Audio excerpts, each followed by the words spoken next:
안녕하세요, 여러분. 오늘은 단 한 번의 상견례가 한 가족의 운명을 뒤흔든 이야기, 그리고 그 뒤에 찾아온 놀라운 반전과 회복의 여정을 준비했습니다. 듣다 보면 마음이 뜨겁게 울리고 때로는 분노가 솟구쳤다가 마지막엔 잔잔한 위로가 남는 이야기예요. 본격적으로 시작하기 전에 구독과 좋아요 그리고 응원의 댓글은 좋은 사연을 계속 전해드리는 큰 힘이 됩니다. 그러면 오늘의 이야기 시작합니다. 따뜻한 조명 아래 원형 테이블을 중심으로 양가가 마주 앉아 있었다. 정갈하게 놓인 앞접시, 하얀 냅킨, 김이 살짝 오르는 차 한 잔. 식당에는 잔잔한 클래식 음악이 흘렀고 직원들의 발걸음 소리까지도 조심스러웠다. 누가 봐도 잘 준비된 상견례 자리였다. 어머니와 딸은 약속 시간보다 조금 먼저 도착해 있었다. 딸은 긴장한 듯 손가락을 만지작거렸고 어머니는 그 손을 살짝 잡으며 다독였다. 편하게 해. 그냥 밥 먹는 자리야. 그 말은 침착했지만 어머니도 마음속에서는 살짝 떨고 있었다. 잠시 후 신랑 측 가족이 들어왔다. 예비 신랑은 밝게 인사하며 자리를 잡았지만 그 뒤에 들어온 어머니의 얼굴은 딱딱하게 굳어 있었다. 눈빛은 이미 무언가를 판단한 사람처럼 날카롭게 빛났다. 안녕하세요. 처음 뵙겠습니다. 딸이 고개를 숙여 인사하자 상대 어머니는 예의상 미소를 지었지만 입꼬리만 살짝 올라갔을 뿐이었다. 눈은 웃고 있지 않았다. 음식이 나오고 형식적인 대화가 오갔다. 요즘 날씨가 참 변덕이에요. 네, 그렇네요. 대화는 겉돌았다. 예비 신랑은 분위기를 살리려고 몇 번이나 말을 붙였지만 상대 어머니가 먼저 분위기를 조용히 가라앉히곤 했다. 잠시 후 상대 어머니가 젓가락을 내려놓으며 말했다. 근데 따님은 아버지는 안 오시는 건가요? 그 질문에 딸이 잠시 멈칫했고 어머니가 조용히 답했다. 네, 제가 혼자 키웠습니다. 그 말이 끝나는 순간 상대 어머니의 표정이 아주 미세하게 변했다. 눈썹이 움직이고 입술이 굳었다. 마치 오래전부터 마음 한구석에 있던 기준표의 빈칸이 이제야 채워진다는 듯한 표정. 그 다음 말은 너무나 단호했다. 아, 그렇군요. 죄송하지만 우리 집안은 이런 가정 환경을 조금 중요하게 생각합니다. 그 말이 끝나는 순간 식탁 위의 모든 소리가 멎었다. 숟가락을 내려놓는 소리도 물을 따르는 소리도 심지어 식당의 음악까지 멀어지는 듯 했다. 딸의 손이 떨렸고 어머니는 딸 손등을 덮으며 진정시키려 했다. 괜찮아. 하지만 어머니의 손끝도 아주 조금 떨리고 있었다. 예비 신랑이 당황해. 어머니, 그건 좀. 이라고 말했지만 상대 어머니는 단호하게 막아섰다. 혼자 키우셨다면 아무래도 결혼 후에 여러 부분에서 어려움이 생길 수 있잖니. 우린 조금 더 안정적인 가정을 바라는 입장이니까. 그 말은 평가였다. 설명도 배려도 공감도 없는 깔끔하게 정리된 단호한 판단. 그 이후 자리는 더 이상 이어갈 수 없었다. 대화는 맥이 끊겼고 서로의 눈빛에는 상처나 불편함만 남았다.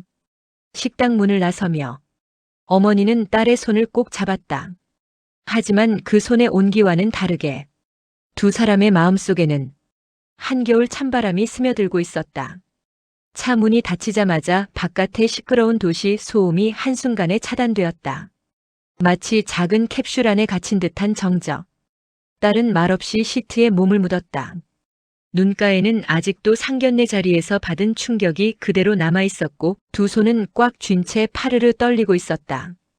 어머니는 딸이 울음을 참으려 입술을 꽉 깨무는 모습을 보고 천천히 손을 뻗어 딸의 머리를 쓰다듬었다. 한동안 말은 없었다. 그저 조용히 두 사람의 숨과 눈물만이 좁은 차 안을 채웠다. 내가 미안해. 어머니가 어렵게 입을 열었다. 딸은 고개를 젓는다. 엄마 잘못 아니야. 그 사람이 이상한 거지. 그래도 너한테 이런 상처를 준 건. 어머니의 목소리가 떨렸다. 딸은 두 손으로 얼굴을 감싸며 이렇게 중얼거렸다. 난 그냥 우리의 가정이 부족하다고 말하는 것 같아서 그게 너무 아팠어. 어머니는 한참 동안 아무 말도 하지 못했다. 마음속 깊은 곳에서 올라오는 죄책감, 아픔, 그리고 분한 마음이 가슴을 세게 흔들었다. 조수석에 놓인 휴지 상자를 열어 딸에게 내밀며 어머니는 작은 목소리로 말했다. 우린 부족하지 않아. 수십 년 동안 너 하나 지키려고 정말 열심히 살았어. 누구한테도 부끄럽지 않은 가정이야. 딸의 눈에서 눈물이 깊게 흘러내렸다. 차 안의 공기는 묵직했지만 어디선가 두 사람의 상처가 조금씩 어루만져지는 느낌도 있었다. 잠시 후 딸은 조용히 말했다. 그 사람 오늘로 끝이겠지? 어머니는 대답 대신 딸의 손을 꽉 잡았다. 대답은 말하지 않아도 이미 두 사람의 마음속에서 결론이 난 듯했다. 차가 천천히 출발했다. 창밖의 불빛들이 스쳐 지나가며 이들의 아픔까지 흐려주는 것만 같았다. 아침 햇살이 커튼 사이로 스며들었다. 하지만 따뜻한 빛과는 달리 집안 분위기는 무겁게 가라앉아 있었다. 딸은 식탁에 앉아 멍하니 밥그릇을 바라보고 있었다. 어머니는 부엌에서 조용히 국을 데우고 반찬을 꺼내며 평소처럼 아침을 준비했지만 손의 움직임이 평상시보다 훨씬 느렸다. 조금이라도 먹어. 어제 아무것도 못 먹었잖아. 딸은 젓가락을 들었다가 다시 내려놓았다. 괜찮아, 입맛이 없어. 어머니는 딸의 앞에 앉아 가만히 딸의 얼굴을 바라보았다. 밤새 울었는지 눈가가 부어 있었다. 너한테 그런 말을 한 건 그 사람들의 한계야. 너를 판단할 수 있는 사람 아니야. 딸이 힘없이 웃었다. 근데 이상하게 내가 작아진 느낌이야. 우리 가정이 모자란 것 같고 엄마가 혼자 키웠다는 게 죄가 된 걸까 그런 생각들. 어머니의 표정이 무너졌다. 그 말은 칼처럼 가슴을 찔렀다. 한참의 침묵 끝에 어머니는 낮고 단단한 목소리로 말했다. 너는 절대 죄가 아니야.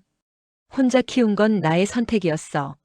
너한테 더 나은 세상을 보여주고 싶어서 죽을 힘을 다해서 지켜왔던 삶이야. 딸의 눈에 다시 눈물이 고였다. 잠시 후 딸이 어머니에게 고개를 기대며 말했다.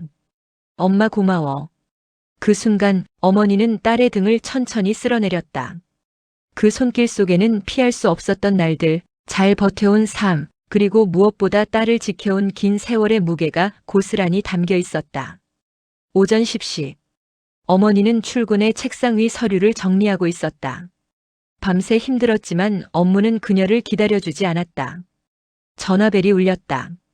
익숙한 거래처 번호였다. 네, 말씀하세요. 그런데 상대가 꺼낸 이름을 듣는 순간 어머니의 손이 허공에서 멈췄다. 네? 어느 회사라고요? 그 이름. 어제 자신과 딸에게 상처를 준 바로 그 집안의 회사였다. 오늘 오후 계약 미팅은 꼭 오셔야 합니다. 이번 건은 대표님도 직접 참여하시거든요. 어머니의 손끝이 미세하게 떨렸다. 휴대폰을 내려놓자마자 어머니는 깊고 무거운 숨을 내쉬었다. 책상 위 서류가 흐릿하게 보였다. 어제의 상처가 다시금 떠오르며 속이 거칠게 뒤틀렸다. 오늘 그 사람을 또 본다고. 잠시 머리를 감싸 쥐고 앉아있던 어머니는 천천히 몸을 일으켰다. 피할 순 없다. 일은 일이고 이건 내 책임이니까. 그녀는 거울을 보며 머리를 정돈했다. 눈가에 밤새 쌓인 피로가 가득했지만 그 위에는 마치 갑옷을 두른 듯 단단한 표정이 걸려 있었다. 복도는 길었다. 혹시라도 발걸음이 흔들릴까봐 서류를 꼭 끌어안고 걸음을 다잡았다. 오늘 그녀는 다시 그 사람을 마주해야 했다. 회의실 문이 열리자 어제의 상견례 자리와는 전혀 다른 공간이 펼쳐졌다. 유리벽, 큰 테이블, 정돈된 서류들. 하지만 긴장된 공기만큼은 어제와 똑같았다. 그리고 그곳에 그 사람이 있었다. 어제 자신을 평가하고 딸을 상처 준 바로 그 예비 사돈. 두 사람의 눈이 마주치는 순간 회의실 전체가 얼어붙었다. 상대 어머니 역시 표정이 굳어 있었지만 그 눈빛에는 어제와는 전혀 다른 감정이 담겨 있었다. 놀람, 당황, 그리고 어딘가 흔들리는 기색. 어제는 몰랐습니다. 상대 어머니가 먼저 고개를 숙이는 듯 말했다. 어머니는 무표정하게 자리에 앉았다. 일은 일입니다. 감정은 여기에 가져오지 않겠습니다. 그 말은 단호했지만 그 속에 담긴 감정의 깊이는 숨길 수 없었다. 회의는 시작됐지만 두 사람의 시선은 계속 부딪혔다. 거짓 없이 피할 수 없는 과거와 그 두 사람의 상처가 테이블 위에 고스란히 놓여 있었다. 회의가 잠시 쉬는 시간, 상대 어머니가 조용히 말했다. 잠깐 이야기 좀 나눌 수 있을까요? 복도 끝 작은 회의실. 두 사람은 마주 앉았다. 상대 어머니는 손을 모은 채 자꾸만 테이블 위를 내려다봤다. 마치 마음속 깊은 곳에서 뭔가를 끌어올리는 듯 했다. 사실은 내가 그 자리에서 그렇게 말한 게 정말 잘못된 거라는 걸 알고 있었어요. 어머니는 아무 말도 하지 않았다. 상대 어머니는 조용히 숨을 내쉬며 털어놓기 시작했다. 나도 혼자 아이 둘 키웠어요. 그 말은 예상 밖의 칼이었다. 아무도 예상하지 못한 방향에서 날아온 진실. 그런데 나는 그걸 평생 부끄러워하며 살았어요. 누구에게도 혼자 키웠다는 말. 단 한 번도 당당하게 해본 적 없어요. 어머니는 그제야 상대의 떨리는 손을 보았다. 그래서 내가 더더욱 그런 말들을 하게 된 것 같아요. 어제 당신이 혼자 키웠다고 말하는 순간 나의 과거가 그대로 드러나는 것 같아서 너무 두려웠어요. 어머니의 마음 어디선가 단단했던 분노가 조금씩 풀리는 소리가 들렸다. 미안합니다. 어제의 내 말은 당신을 향한 말이 아니라 내 자신을 향한 방어였던 것 같아요. 상대 어머니의 눈가에 눈물이 고였다. 두 사람은 잠시 말없이 앉아 있었다. 공기 속에는 어제와 전혀 다른 감정이 흐르고 있었다. 어머니는 천천히 입을 열었다. 혼자 아이 키우는 게 쉽지 않았죠? 상대 어머니는 고개를 끄덕였다. 밤마다 두 아이 옆에서 울었던 날이 더 많았어요. 나는 늘 불안했어요. 내 아이들이 상처받진 않을까, 나 때문에 부족한 환경에서 큰다고 욕먹진 않을까. 어머니도 조용히 고백했다. 저도 늘 두려웠어요. 부족한 엄마일까봐. 아이한테 미안할까봐. 두 사람의 손등이 테이블 위에서 닿았다. 그리고 서로 천천히 손을 맞잡았다. 그 손은 서로의 삶을 이해하는 손, 서로의 과거를 감싸는 손, 그리고 서로를 용서하는 손이었다. 잠시 후 상대 어머니가 조용히 말했다. 어제의 말, 정말 미안해요. 나뿐 아니라 우리 아들에게도 사과할 거예요. 어머니는 고개를 끄덕였다. 우리 너무 힘들게 살아왔죠. 이제 조금은 서로를 이해해도 될 것 같네요. 계약서가 테이블 위에 펼쳐지고 두 사람은 프로젝트를 성공적으로 마무리하기 위해 의견을 주고받았다. 업무적으로도 조용하고 성숙한 분위기였다.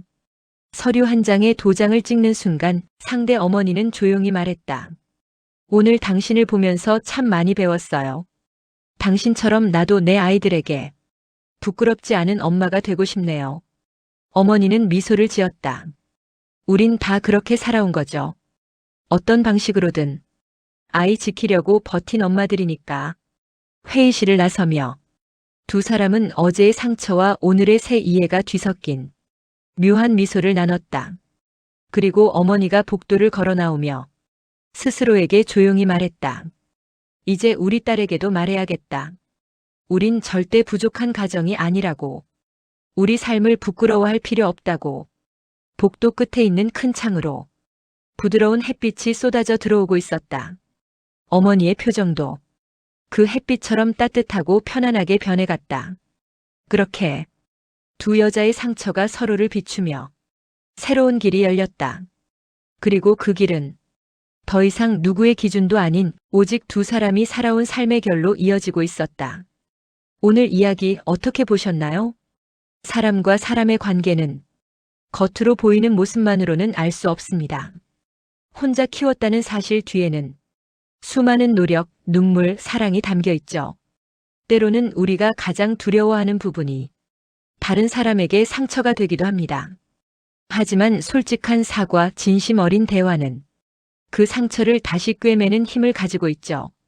여러분의 인생에도 오늘 이야기처럼 놓쳤던 인연이 다시 이어지는 따뜻한 기회가 찾아오길 바랍니다. 오늘 영상이 마음에 와닿았다면 구독과 좋아요, 따뜻한 댓글 부탁드립니다. 여러분의 응원은 다음 이야기들을 만들어가는 큰 힘이 됩니다. 그럼 오늘도 시청해 주셔서 감사합니다.